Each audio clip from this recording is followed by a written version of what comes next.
What is up, everybody, and welcome to the Joe Kilgallon Podcast, aka Kilgallon's Pub. It is a new year, and I hope it's starting off wonderfully for you and yours. Like most podcasts, I like to start with a little bit of gratitude. So big shout out to all the Patreon subscribers. You all are amazing, amazing people. Also, big shout out to anyone who subscribed to my latest special, which you can find on punchup.live. That's right, it's a new comedy platform. It's amazing. Robert Jr.'s on it. Sam Morrill's on it, Mark Norman's on it, to name a few, Steve Burns on it, Jordan Jensen, some great comedians right now, and I'm also on it too.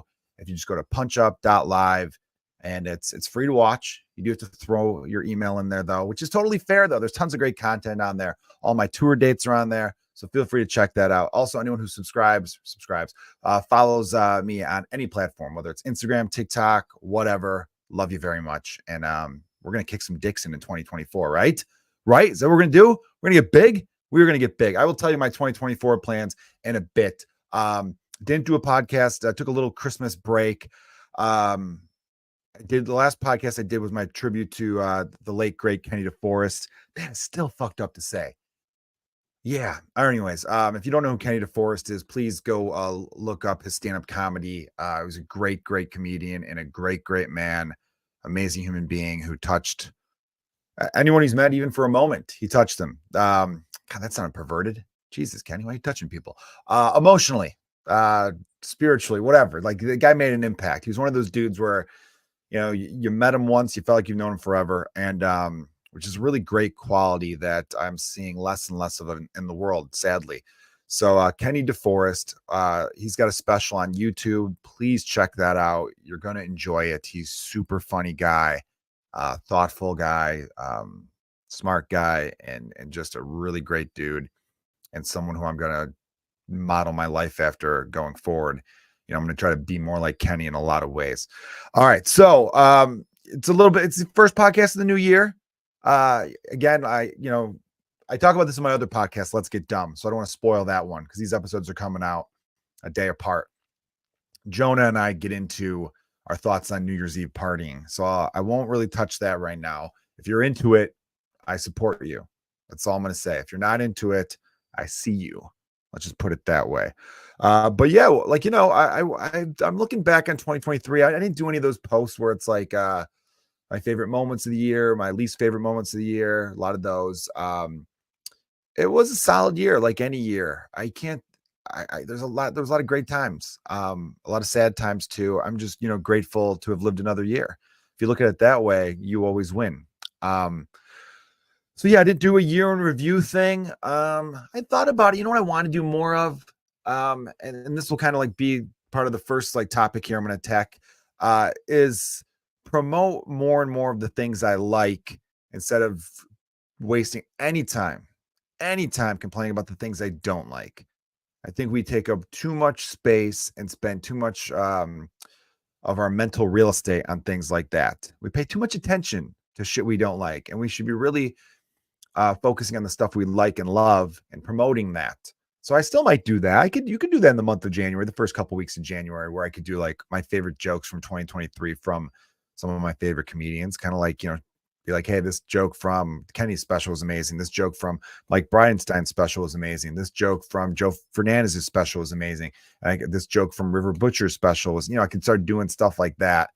Welch, there's like some great comedian friends of mine out there, and I should be promoting them more and more and more. And here's the thing with comedy, and this has happened to other comedians. Every now and then I hear whispers where they're like, so-and-so's kind of pissed off because whenever other people have things coming out, he's always good at promoting that stuff, but then people aren't promoting his shit. I've been in that trap before where I thought to myself, this feels a little one-sided. I don't care. I love those people. I love their comedy. I don't know what's going on in their day-to-day grind. And you don't know. You don't always know what's going on. So maybe take things less personally. At the end of this episode, and to my lovely Patreon subscribers, I owe you a couple episodes. Again, I'm really sorry over the Christmas. Look, I love Christmas. You guys all know that. I'm a massive Christmas fan. I get sad when it comes to an end, when I have to take the decorations down. It's a bummer. It's a bummer because you got to wait 11 months for all that fun times again. But it's also, it's a lot. It's stressful. It's stressful. Because all the great moments of it, there's also, it's not, I'm almost making it come off like there's a trade-off. There's not. Christmas is 90% pure joy, but what's the word I'm looking for? I don't want to say stressful. It's exhausting. That's a fair word, because some of the greatest things in life, some of the things we enjoy the most can be very exhausting. Great sex comes to mind. You feel great. You got that heart pumping, but you are exhausted if you're doing it right. So, and that's how the Christmas season is. By the end, you should be exhausted, and that's what makes it a great season. I'm, taking my stuff down. Usually I wait till like January 5th or 6th or 7th, even. Like if I get a full week of Christmas decorations still up for January, I'm starting already. It's January 2nd. I started to take some stuff down. January 1st, I mean. And, I'm okay with that because I started early. Had a great Christmas season. Maybe there's one thing I wanted to do more. I kind of had a list where I'm like, I want to do all these cool things that are very Christmassy. I missed one, and I'm okay with that. That's batting 900 basically. All right. So here's something, to go along with the idea of focus more on what you love and less on what you hate. I'm making fun of two groups here. They're both right wing, left wing, whatever the fuck wing you are. I'm going to give you guys both shit when it comes to entertainment right now, because you keep doing this thing to yourself, both sides, and it's getting annoying. And it's because I'm sick of witnessing it happen. And it's like, what are you doing? You're like Charlie Brown trying to kick the football. Lucy's going to pull it away from you again. Okay. Here, let's start with the right-wing side of things. So Green Day performed at some New Year's Eve event or whatever, and they were playing live, and they did their song from the album American Idiot. The song is called American Idiot. Came out in 2004. I remember specifically, I owned it on CD, and that's how old I am and how long ago 2004 was now, 20 years ago. The song's called American Idiot. There's a lyric where he sings, I don't want to be part of a redneck agenda, but this time he changed it to, I don't want to be part of a MAGA agenda. MAGA, of course, meaning the Donald Trump crowd. Make America Great Again, MAGA for short. And it makes me laugh because a lot of these Trump people are like, oh, Green Day went woke, fuck Green Day, all this. Dude, the regular lyrics against you too. If you do the Venn diagram of redneck agenda and MAGA agenda, they're two circles banging into each other. You know what I mean? Or they're just one circle overlapped. Is that how a Venn diagram works? I'm not in school anymore. I don't give a shit. You can't tell me I'm right or wrong. But like, how are you surprised? Also, the whole album was called American Idiot. You know what I mean? He wasn't calling himself an American idiot. He was calling the American people idiots, essentially. And most rock bands, punk rock bands, whatever you want to label Green Day as alternative, whatever it is, they're going to be on the left. That's how musicians have been since musicians have existed. That's artists in general. And I always thought of you as a conservative, you just kind of dealt with that. You wished it wasn't so, but you're just like, yeah, I deal with it. It's still good music. It's whatever. We don't have to agree on everything. Yeah, I agree. We don't have to agree on everything. You just don't. You can still enjoy each other's company and all that kind of stuff, but you can't be shocked, appalled. Green Day went woke. What the fuck? Fuck the word woke.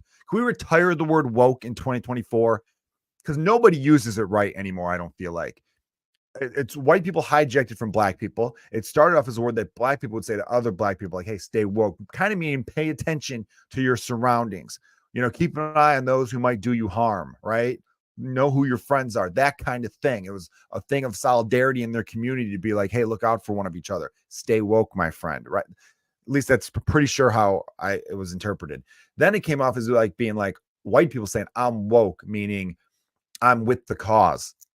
I see, Black Lives Matter, and I see the brutality and the unfairness and the inequality and all this kind of stuff. And it's not enough to just be not racist. You have to be anti-racist and all that kind of stuff.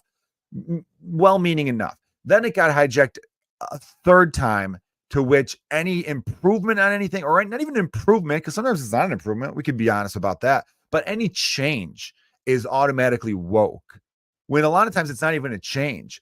Like Thor, Love and Thunder. Everyone's like, a female Thor? Great. Marvel's gone woke. That comic book was written 30 fucking years ago. Okay. The Mighty Thor, Jane Foster becomes the Mighty Thor in like a 1978 comic book. How the fuck is it? Like, you know what I mean? That's the thing too. Just throwing the word woke around over and over again. It's very dumb and very annoying. And if you want to be like Green Day got woke all of a sudden, you haven't been fucking paying attention. It's almost as dumb as when Paul Ryan was running for president. When they asked him what his favorite band was, he said Rage Against the Machine. And everyone's like, oh, so you just like the guitar sound. You don't pay attention to the lyrics at all because they're raging against you, you dumb fuck. Like, that's what it is. So yeah, Green Day has been the same band, the same people. They're very much anti, like they don't like, they're not fans of conservative thought, right? They're not into all that kind of stuff. They're just read the lyrics of their fucking songs, right? They're anti-war. They're I don't think they're pro-Biden though either. That's another thing too. If you're anti-Trump, everyone automatically thinks you're a Biden fan. And that comes from American sports. I think we're all trained to, well, this is my team and fuck the other team and vice versa. Most people I know who are on the left fucking hate Biden. Okay. They're not buying Biden merch. They're not going to Biden pep rallies. They're voting for him begrudgingly so. Anyhow, so if you are a MAGA person, if you are a Trump fan, do not be shocked when all of these famous people that you may have liked or didn't even realize don't like your guy. They're not going to like your guy. Okay. That's just not how it works. How are you shocked by this by now? There's like 3 musicians that like him: Kid Rock, Ted Nugent, and Toby Keith. I don't fucking know who the third one is. 3 Doors Down. Who did you get played the inaugural? That's just how it goes. And don't be shocked. Like, they're rock bands. Here's another one for you. Bruce Springsteen's Born in the USA is not a patriotic song.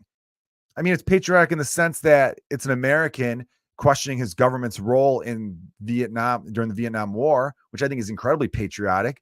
I do. I was taught that what's great about America is you could stand up and talk shit to your government and tell them, hey, I don't like the job you're doing. You're fucking up. That's something that the right and left used to agree on at one point. And I wish there was more of that a little bit, where we could at least recognize that, because really what happens is if you're hardcore Democrat often and you're talking shit about, I don't know if I see that so much on the Democratic side, to be honest with you.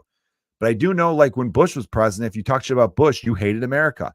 When Trump was president, if you talk shit about Trump, you hated America. It's like, no, you don't hate America. You just wanted things to be different. Wanting things to be different does not equal hate. That's a weird stretch. But, the Democrats do shit like that too, where, it's who's ever in power, all of a sudden it just cracked me up. I couldn't believe the post I was seeing where they're like, oh, fuck Green Day, they've gone woke too. Is anyone else out there? And then this one fucking dude said, the Ramones and the Sex Pistols will be rolling over their graves. Green Day, a punk band, is now the establishment. The establishment? I just don't understand how these people work anymore. Do you think if the Ramones were still going today, they would be a Trump band? Is that what the point you were trying to make? All right, rant over about that side. Now rant about the other side.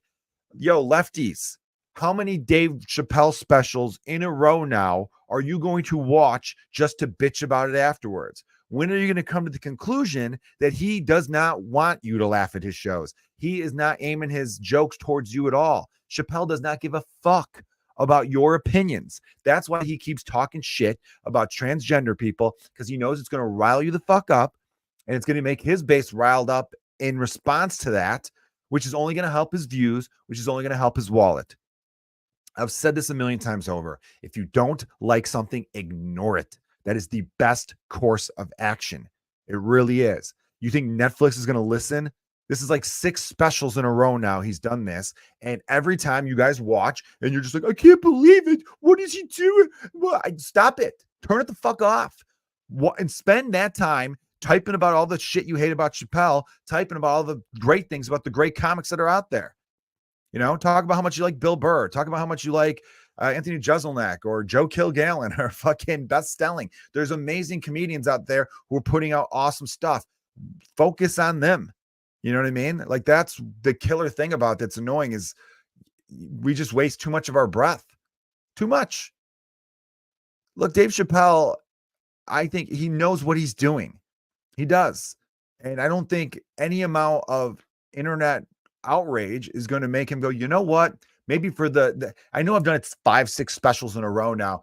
I think I'll stop. No, he's not. And I'm not saying I agree with him even. I haven't watched it yet, but I know I've seen the reactions and I'm just like, fucking kidding. Like, from a comedian's point of view, forget what I think about anything else, but from a comedian's point of view, I will say it feels like laziness on his part to talk about the same subject this many times in a row. You know, it just seems like, it'd be weird if I keep talking about my first kid every special. Like, it'd be like, all right, we get it, Joe. I mean, you talk about your family and stuff like that every special. So maybe that's a bad example. But I don't know. I just felt like it feels like from a comedian point of view, he'd want to move on. But I know it's just a straight up, look how pissed off I could get these people. And he's laughing to the bank. He is. So, MAGA people, get over it. A lot of your musicians aren't going to, the ones you grew up liking or the ones you still might like today, they don't think the way you think. Okay. Same with actors and I don't know. The majority of artists in general just aren't going to be on that side of the aisle. And to the people on the left, stop fucking doing the same shit where what are you expecting a different result? Except that certain things aren't for you. Okay. Ricky Gervais, another example, Dave Chappelle, Joe Rogan. These guys don't give a fuck what your opinion is of them. They're not aiming their comedy at you. If you want to be a happier person and move on, I think just stop paying attention. That's the big thing right now. I think that's plaguing our society is that we all pay too much attention to the things that we don't like. And it's just wasting our time. They'll go away quicker. They'll have less impact, way less impact. If you're worried about the influence, and I do hear this, and I feel like a dipshit actually, because I glossed over this, and this is serious. When people do preach hate towards any specific group, it could lead to violence toward those groups. And it has in certain situations. I'm not saying for sure if I know anything Dave Chappelle's ever said has led to violence towards transgender people. I would certainly hope not. And so, I have to be clear on that part of it's horrible. But when I understand that concern there, but I think it's a huge mistake to amplify the voices of these people who may preach hate. And again, I'm not saying that's what Chappelle's doing. I haven't seen the latest thing. But there's definitely something he's definitely doing. It's a negative thing he's doing to keep harping on it over and over again. And then it could be putting people in danger. And that's no fucking laughing matter. You know what I mean? Because, nobody deserves that, whether you agree or disagree with them. You know what I mean? That's not cool. They're not hurting anybody. So, it is, just, I guess, long story short, to wrap up that rant, it's, you really, I'm both, again, on whatever side you believe in. And, I wish it was more, people could get along and put certain things behind. Obviously a big one is, I'm not saying don't see, it's tough nowadays too, because it's like, you want to tell people, hey, can we all just get along? Well, it's like, it's kind of hard when one side is preaching massive hate towards another group. It's bad. Right. But it definitely does feel like we're a lot more suspicious of each other. And I think if we use the internet differently, because the internet's not going away. And I'm not saying I want it to go away. Obviously, I'm talking to you through it right now. There's a lot of great from the internet, but a lot of things have not gotten better for it. I don't know too many things it's truly improved. Communication, it's improved. I think that's number one. But there's a lot of things that have fallen by the wayside, a lot of things that we miss from the past. I know a lot of people in their early 20s now who are like, man, everyone's so nostalgic for the 90s. It's like, you didn't fucking live it. So you don't know. There was something about being a millennial in my age bracket. Gen Xers have this too, where we got to see what life was like before the internet and we got to grow up with it in a sense, I remember being at AOL Instant Messenger in like 5th grade or something like that. So we got to remember what it was like before and see after, where everyone before, they were, by the time, like boomers, they know before and after, but they were already, fully grown adults when the internet came around. We were like growing up with the damn thing. So it's different there. But I remember this one time, there was some guy, Bill Burr talked about it, I think in one of his specials, where some guy in Florida was like, I'm going to burn the Quran. And the news media, they all covered it. It's like, this guy has no following. And 6 people showed up to watch him burn this book, this holy book. That's all it was like. Why would the news even cover that? And that's how I kind of view things. If they didn't cover it at all, it's just like, oh, some weirdo in the middle of no. See, and that's the thing too. These people have always existed. Whenever I see stuff on the internet where someone's like, they share a video of someone doing something insane and they go, society's doomed. It's like, no, that person has always been there. They've always existed. We're just sharing the content now. Newspapers back then, well, there wasn't newspapers for a while, and printing shit was hard. So it's not like they're going to be like, oh, do you hear some jerk off did a jerk off thing in front of a few other jerk offs? Should we cover that? No, who gives a fuck? He's a jerk off. That's what they would say. That's how that's how newspapers handled stuff way, way, way back in the day. Okay. Then, with the internet and with content being what it is, and there's so many things that pull our attention one way or another, they had to cover every sensationalist bullshit thing out there to grab our attention so they can make their dollars. It really should have been a nonprofit industry from the start where like taxpayers pay it. That way they would only report the truth and they're not competing with each other for every little fucking nickel and dime that comes out of everyone's pockets. But think about that. Someone does something dumb. No one really witnesses it, but the media covers it, amplifies it, and then everyone gets outraged by it. So again, just to summarize this whole thing, if there's something you hate, do your best to ignore it. Okay. Unless you really feel like you have to bring attention to it to protect people. That's fair. But if you really, really just talk so much about it, all you're doing is riling up their side of things, and then it's increasing the bullshit. So let's decrease the bullshit in 2024. All right. That was a lot. I know. Sorry for that. Okay, here we go. I am going to, I thought this would be a fun thing to do for everybody here. I came up with 5 things I'm not going to do in 2024 and 5 things I'm going to do in 2024. Now, I didn't make like a big list of goals, and I'm not a resolution guy. This isn't a resolution per se, but these are things I'm not going to do and things I'm going to do. All right. And I think you're going to get a kick out of them here a little bit. All right. Number one thing, not really in order, but this number one being the first thing on my list here. I am not going to comment on any posts that say LeBron James is the greatest basketball player of all time. I am not. Those of you who know me know I do not believe that. This man right here, Michael Jeffrey Jordan is the GOAT. He is the greatest basketball player of all time. It is not a debate. Okay, you can't erase failure. LeBron James choked his balls off in the 2011 NBA Finals. Did he recover and go on to have a lot of great seasons after that? He sure did. But guess what? You still can't erase failure. It's on the resume. Jordan never had a series like that where he was clearly the reason his team lost. If LeBron James had even played close to his averages, the Heat win easy. But he was well below his averages. He let his team down. Michael doesn't have that. Therefore, that's the debate. I don't care how many more stats LeBron adds because he's playing way more seasons, because that's all he could chase is the longevity thing. All right. And don't be surprised if 4 or 5 years from now, we find out he's needling it up the way Barry Bonds did, because I've never seen, there's only been 2 athletes in my lifetime I've seen that have had like a second prime, and they're both doing it in their late 30s. And it's Barry Bonds and LeBron James. Just saying.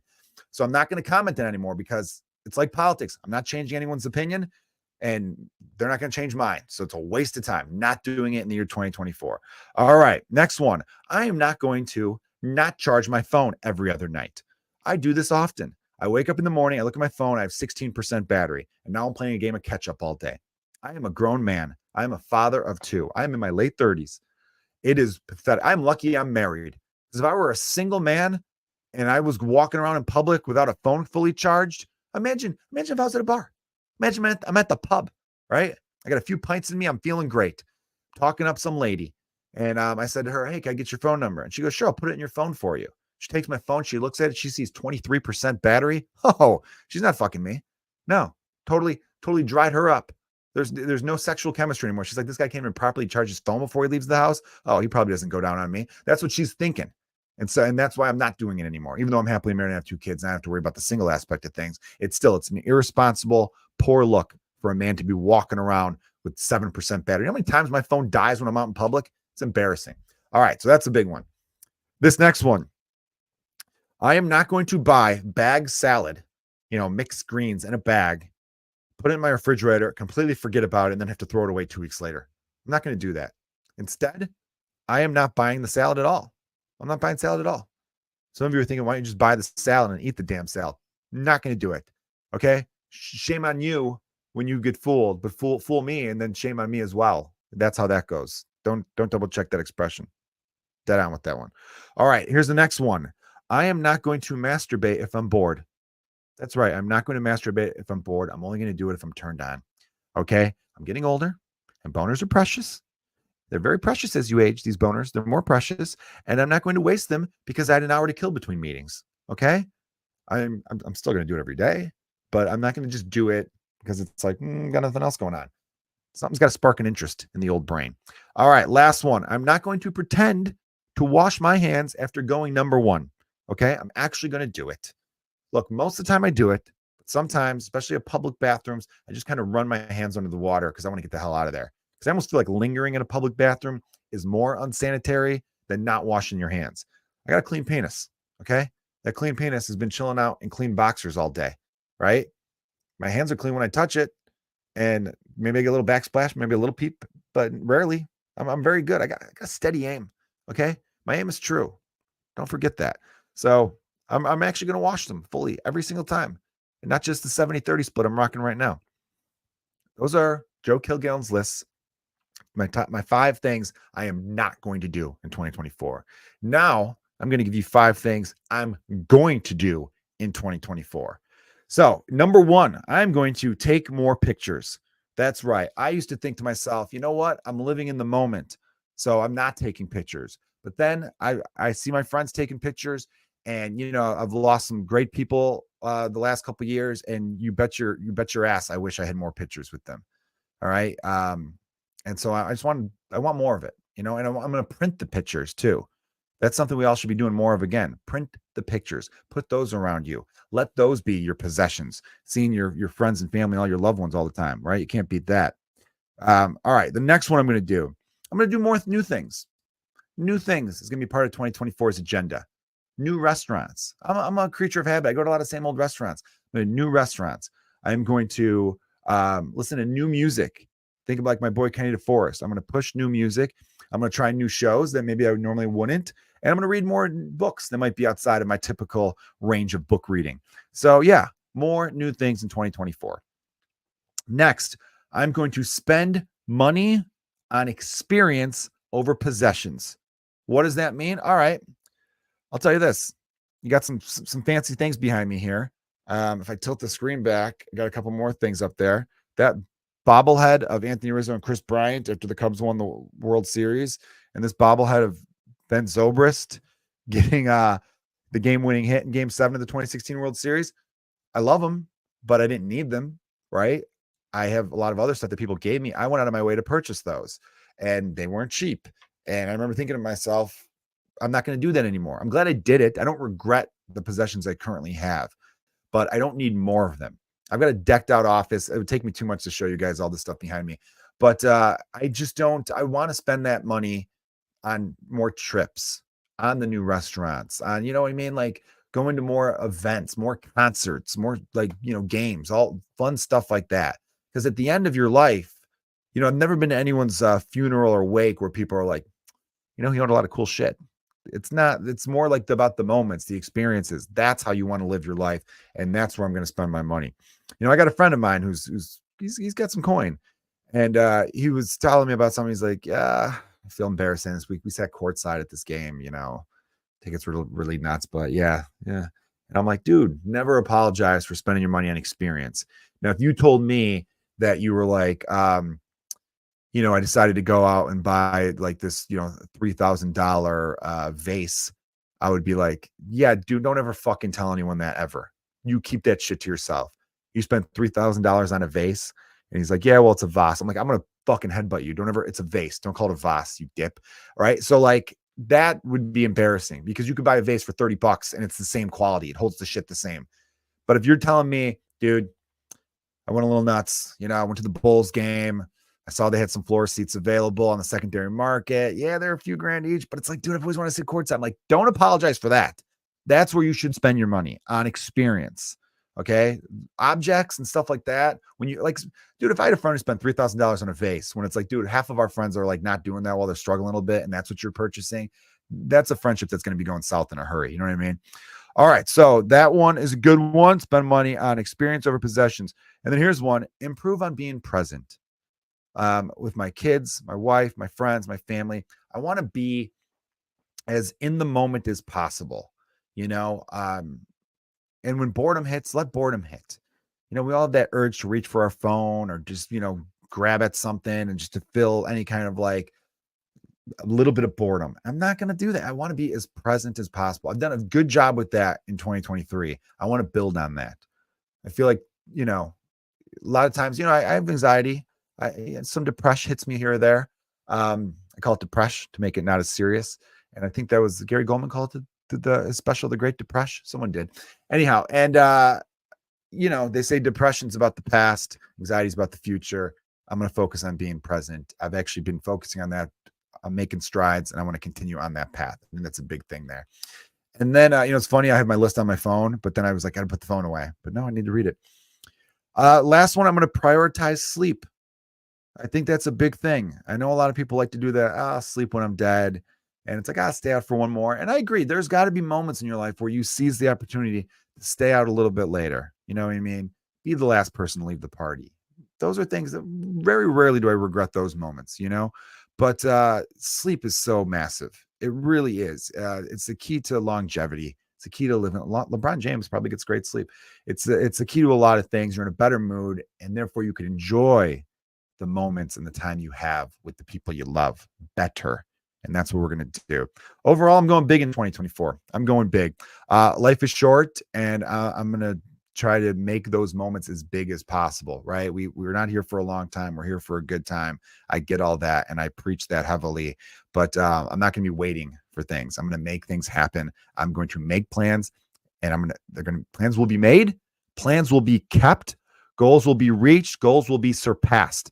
Sky isn't the limit. There is no limit. And I want you all to apply that to whatever you're trying to accomplish in your life. And as far as accomplishing anything, if you have people you love and they love you back, you've won. You've won the game. Everything else on top of that, you're playing with house money. It's gravy, my friends. You guys have all been amazing, and I thank you for your support. Thank you for listening to the Joe Kilgallon Podcast. Happy New Year, and let's all kill in 2024.